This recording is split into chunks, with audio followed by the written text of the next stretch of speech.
1979 और बस्तर और बोधघाट, ये तीनों एक दूसरे से बहुत करीब से जुड़े हुए हैं और इन तीनों के साथ जुड़ा हुआ है भारत के प्रधानमंत्री मोरारजी देसाई का नाम।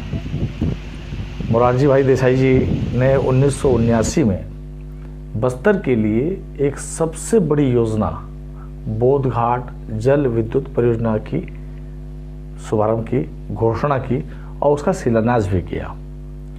और सबसे बड़ी बात है कि 40 बरस के बाद हम आज उसी मोड़ पर खड़े हैं जहां से बोधघाट की नई शुरुआत की बात वही सरकार कर रही है जिस सरकार ने 40 साल पहले इस योजना को बंद किया था, ठंडे बस्ते में डाल दिया था।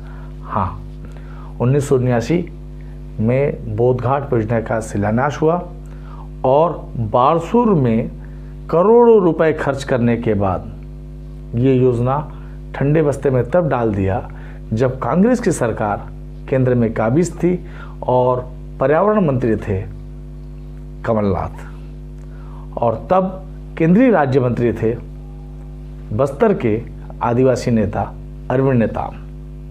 आज अरविंद नेताम कांग्रेस की राजनीति में नेपथ्य में है, नेता हैं पर नेपथ्य में हैं, और उनके मौजूदगी में ही उनके द्वारा जिस योजना को ठंडे बस्ते में डालने की कोशिश हुई थी उसी योजना को नए सिरे से मुख्यमंत्री भूपेश बघेल लॉन्च करने की तैयारी कर रहे हैं। योजना में काफ़ी बड़ा बदलाव दिख रहा है। वो कह रहे हैं कि इसमें विद्युत नहीं, केवल जल की बात होगी, सिंचाई की बात होगी। इस पर हमने एक बड़ी रिपोर्ट बनाई है। हम चाहेंगे पूरी रिपोर्ट आप देखें और समझें कि 1979 से 2020 तक में क्या बदला है और आगे क्या होगा। छत्तीसगढ़ के बस्तर संभाग में पुरातात्विक धरोहर बारसूर के समीप इंद्रावती नदी पर वर्ष 1979 में प्रधानमंत्री मोरारजी भाई देसाई ने बोधघाट जल विद्युत परियोजना का शिलान्यास किया था। 90 मीटर ऊंचा बांध बनाकर 124 मेगावाट की 4 यूनिट स्थापित करने की योजना थी। वर्ष 1983 में इस परियोजना की संभावित लागत 475 करोड़ रुपए थी। परियोजना हेतु लंबी सुरंगों के अलावा सैकड़ों आवास और पक्की चौड़ी सड़कों का निर्माण किया गया था। केंद्रीय वन एवं पर्यावरण मंत्रालय की आपत्ति के चलते बोधघाट परियोजना को ठंडे बस्ते में डाल दिया गया था। अब इसी बाधित बोधघाट परियोजना को लेकर छत्तीसगढ़ सरकार ने पहल की है। बस्तर की जीवन रेखा इंद्रावती नदी में प्रस्तावित बोधघाट परियोजना के लिए सरकार का अनुमान है कि इससे 3,66,000 हेक्टेयर में सिंचाई उपलब्ध होगा। इसमें दंतेवाड़ा जिले के 51, बीजापुर जिले के 218 और सुकमा जिले के 90, इस प्रकार कुल 359 गांव लाभान्वित होंगे। वहीं इस परियोजना से दंतेवाड़ा और बस्तर के 28 गांव पूर्ण रूप से तथा 14 गांव आंशिक रूप से डुबान में आएंगे। सुकमा जिले का कोई भी गांव डुबान में प्रभावित नहीं हो रहा है।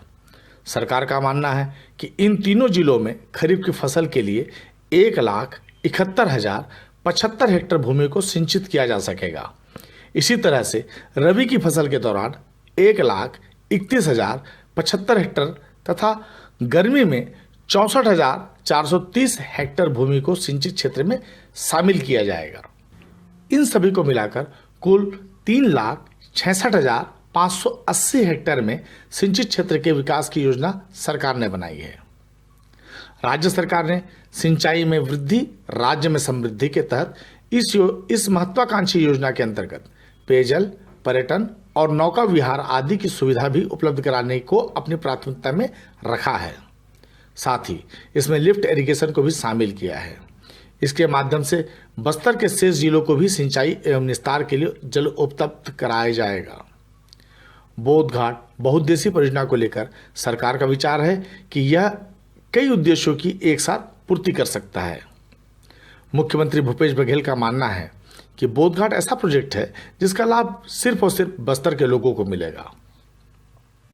वे मानते हैं कि अब तक बस्तर में जितने भी उद्योग और प्रोजेक्ट लगे हैं उसका सीधा फायदा बस्तर के लोगों को नहीं मिला। वे कहते हैं बोधघाट पहला ऐसा प्रोजेक्ट है जो बस्तर के विकास और समृद्धि के लिए है। इसका सीधा फायदा बस्तर वासियों को मिलेगा। सरकार कह रही है 40 वर्षों से लंबित इस प्रोजेक्ट को बस्तर के सिंचित क्षेत्र के विकास को ध्यान में रखते हुए नए सिरे से तैयार किया गया है। इस परियोजना में इंद्रावती नदी के जल का सदुपयोग करना प्राथमिकता है, जिसका लाभ बस्तर संभाग के ग्रामीणों और किसानों को मिलेगा। पुनर्वास एवं व्यवस्थापन के लिए सरकार का कहना है कि लोगों से चर्चा कर रूपरेखा तैयार की जाएगी। विस्थापितों को उनकी जमीन के बदले बेहतर जमीन, मकान के बदले बेहतर मकान दिए जाएंगे। कोशिश की जा रही है कि इस प्रोजेक्ट के नहरों के किनारे की सरकारी जमीन प्रभावितों को मिले, ताकि वह खेती किसानी बेहतर तरीके से कर सके। इससे पहले हमें यह भी देखना होगा कि इंद्रावती के पानी का मसला क्या है। ओडिशा के कालाहांडी जिले से निकली इंद्रावती नदी का प्रवाह छत्तीसगढ़ में कुल 264 किलोमीटर है। यह नगरनार के पास से छत्तीसगढ़ में प्रवेश लेने के बाद बस्तर संभाग के बस्तर, दंतेवाड़ा और बीजापुर जिलों से होकर तेलंगाना की सीमा में गोदावरी नदी में समाहित हो जाती है।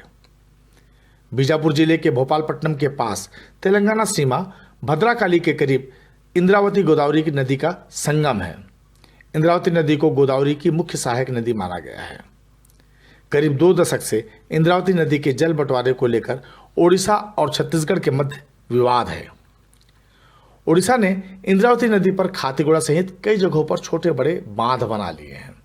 वहीं बस्तर की सीमा से ठीक पहले जोरा नाला के पास इंद्रावती की धारा प्राकृतिक तरीके से परिवर्तित होकर जोरा नाला की ओर ही मुड़ गई है। जोरा नाला आगे जाकर सबरी नदी में समाहित हो जाती है।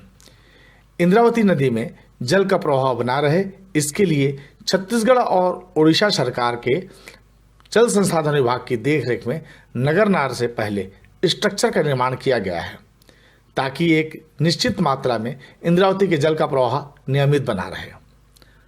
बावजूद इसके इंद्रावती की मूल धारा जोरा नाले की ओर परिवर्तित होने के कारण अब इंद्रावती में विशेषकर गर्मियों के दिनों में जलधारा बेहद कम हो जाती है, जिससे बस्तर संभाग के तीनों जिलों में इसका सीधा प्रभाव पड़ रहा है। बोधघाट के लिए छत्तीसगढ़ सरकार की प्रस्तावित योजना में निश्चित तौर पर इंद्रावती में जल का मुद्दा भी आगे जाकर बड़ा होगा, क्योंकि यदि नदी में पानी ही नहीं होगा तो पूरी योजना ही कबाड़ हो जाएगी। आपको रिपोर्ट कैसी लगी? हमने ये कोशिश की है कि हर बार बस्तर, छत्तीसगढ़, देश, दुनिया, हर मुद्दे पे हम आपसे बात करेंगे और जो भी बात करेंगे तथ्यात्मक बात करेंगे। आपको यदि पसंद आया तो निश्चित रूप से आप कमेंट्स करेंगे तो हमें अच्छा लगेगा, लाइक करेंगे तो और अच्छा लगेगा, सब्सक्राइब करेंगे तो हिम्मत बढ़ेगी। धन्यवाद।